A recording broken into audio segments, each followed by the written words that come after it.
Soon after I graduated from college, a group of my friends started using workout videos from a fitness expert whose tagline was, "It's time to get comfortable with being uncomfortable." Well, I don't really remember anything about those videos.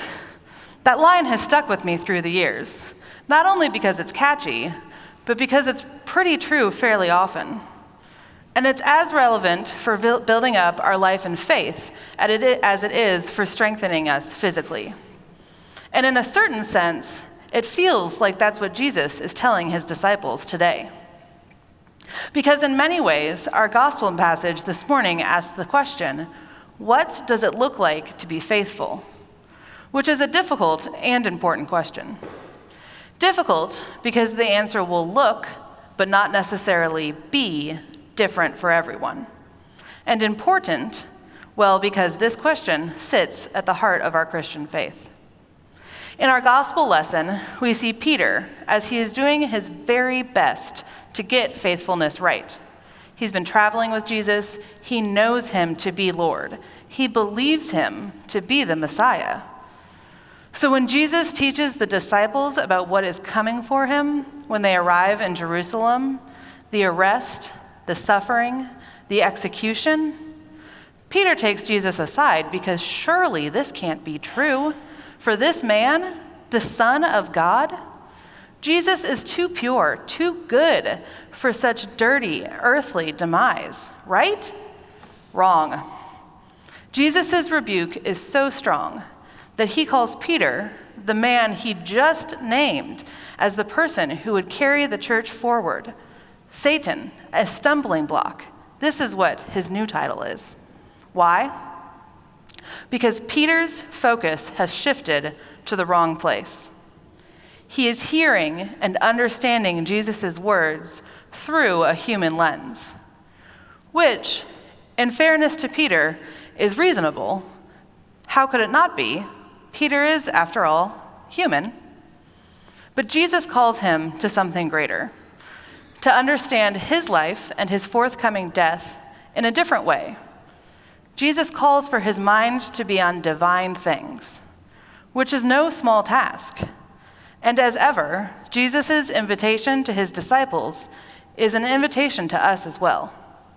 An invitation to set our mind on divine things rather than human things. This is one way to answer the question of what it looks like to be faithful. And it's not a wrong answer, setting your mind on divine things, but it risks being a somewhat useless answer, because in order for it to be useful, we, or at least I, need to know what it means to set our mind on heavenly things. Fortunately, Jesus goes on to explain things a little further. He says, "If any want to become my followers, let them deny themselves and take up their cross and follow me." These are heavy statements that do offer us some insights. What does it look like to be faithful? Well, it looks like denying ourselves. It looks like taking up our cross. It looks like following Jesus. Another way of saying this could be to say that faithfulness means saying yes to Jesus. This is still not an easy or entirely helpful definition because it's a broad definition, and Jesus asks different things of each of us. Personally, the last few years of saying yes to Jesus has meant many things. Many have asked what my title of curate means, and it means basically that I am a new priest. The placement of a priest is often called the cure of souls, so this is my first cure, and I'm serving as a curate, which is one of the many unexpected places this has taken me. Because saying yes to Jesus, personally, has led to many unexpected and uncomfortable things. Today, this morning, I stand here in a pulpit in Houston, Texas, as a priest, ordained 3 months ago. I still find this statement startling myself, which may be surprising to you. But as I look around today, I can say definitively that none of this was my plan. Not so many years ago, I was working at a small baby bedding company in Louisville, Kentucky. I was active in my church, primarily through volunteering with the youth group, the same youth group I had been part of when I was in high school. Things were good. Things were fine. They weren't great, but they were fine. But then I realized that youth group on Sunday and Wednesday nights were the highlight of my week, and I was using my limited vacation time to go on mission with church. Then, our associate youth minister quit unexpectedly, and suddenly my volunteer position became paid. And more unexpectedly, they gave me the title of associate youth minister. Me, the girl who was much better suited to plan the games and organize the paperwork. I was supposed to do things like teach. I like to think of youth ministry as a pool with a deep end and a shallow end, and my place was in the shallow end, ensuring that everything was organized, ready for the real professionals, the certified ministers, to do all of that teaching, the faith and the Jesus and how to be a Christian as a student today.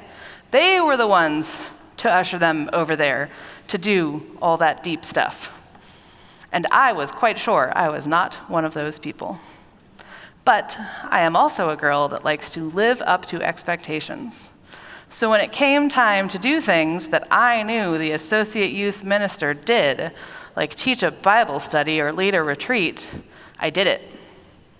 I certainly did not do it perfectly, but seemingly I did it well enough to avoid great heresy, and no lightning struck us down. Things continued to evolve, and my certainty that I couldn't do such things began to wane because, well, I had done these things. I like to joke that God tricked me into being an official, employed, titled youth minister. This was an important landmark in the journey that landed me here. A journey that included difficult seasons of struggling to discern God's call in my life. After talking to a friend in the middle of all of this, she said that she would pray that God would bring me clarity. She said, "I hope he hits you over the head with a brick, but a soft brick." "No," I said, "it needs to be a hard brick." There was a lot of stubbornness, there was a lot of fear in me that needed to be knocked out of me before I could give up this desire to feel in control and to know what the future would look like. All of that had to be knocked away before I could fully step onto the path that would take me into a future I could hardly envision. A future that I'm living out today as a priest in Houston, Texas. No, none of this was my plan. But as certain as I was that I wasn't happy before, and as uncertain as I was that anything God could be calling me into was true or real or good, I'm equally as certain that this church, this city, is where I'm meant to be today. Because what a beautiful plan God had in store for me. Since my accidental promotion to associate youth minister, there have been difficult and hard times, but each has been guided by God, and each has taken me into beautiful communities, relationships, and experiences. How might Jesus' instructions look in your life? What does faithfulness look like for you? Jesus tells us to deny ourselves, to take up our crosses, and to follow him. The last of these three, following Jesus, may be the most familiar. It also may sound like the easiest. Follow Jesus. It's easy to say, at least. But fortunately, he does tell us more of what it looks like. First, to deny ourselves, to give up that desire for control, to follow him by trusting in him, by listening to that voice that tells you to do the thing that you're most afraid of doing, to reach out to a neighbor, to ask the hard but loving question, to say yes when asked to lead a small group or Bible study, to deny our desire to be in control and to submit ourselves to him. Second, he says, take up your cross. You may recall from the story of Jesus' crucifixion that bearing his cross meant his own suffering. He submitted himself to God's will and died on the cross for the sin of all humanity, for the sin of everybody in this room. Just as being faithful will look different for everyone, those crosses that each of us are called to bear will look different as well. I heard a popular author once say that she expected her faith to be like an epidural. She wanted it to take away all of the pain. Instead, her experience of faith and the church was more like a midwife, holding her, saying, "Push, it's supposed to hurt a little bit." Because life is hard. It does hurt at times. Jesus' life was hard. There is a grittiness required of our faith, one that isn't polished like the marble in grand cathedrals, but one that knows the dirt and difficulty of being out there in the world. This polished, pristine Jesus is the one that Peter is reaching for, is envisioning when he rebukes Jesus. But behind Jesus' explanation is the reality that he came to be part of this world, to experience all of it, even to experience death by worldly powers. But by keeping our eyes on heavenly things, the difficulties of this world do not disappear, but they are diminished, they are changed. Even if the path Jesus calls you into is uncomfortable, hard, or messy, it is likely better than a life bound by the fears of this world. And to be clear, this is not a call for you to go to seminary. This is not a call for ordained ministry. What this is a call to faithfulness, to saying yes to Jesus and to trusting in his plan for your life. Maybe his call will be more of a series of gentle nudges rather than the tossing of heavy bricks, but he is speaking in your life. This is also a reminder that a life of this sort of faithfulness is not a promise for a life of ease and constant comfort, but it is a promise that you're not alone in such moments. Packing up my life, leaving the church where I had grown up, volunteered, and eventually worked was not easy, nor were the demands and expectations of seminary. But through all of this, I was introduced to a beautiful community which loved and supported me. Packing up my life again and leaving all of that after graduation last May was also not easy, but it brought me here, to this lovely community. And oddly, one of my prayers throughout this transition is that whenever the day comes, if it comes, that I feel called elsewhere, it will be just as devastating to leave this place as it has been to leave the other places I've called home.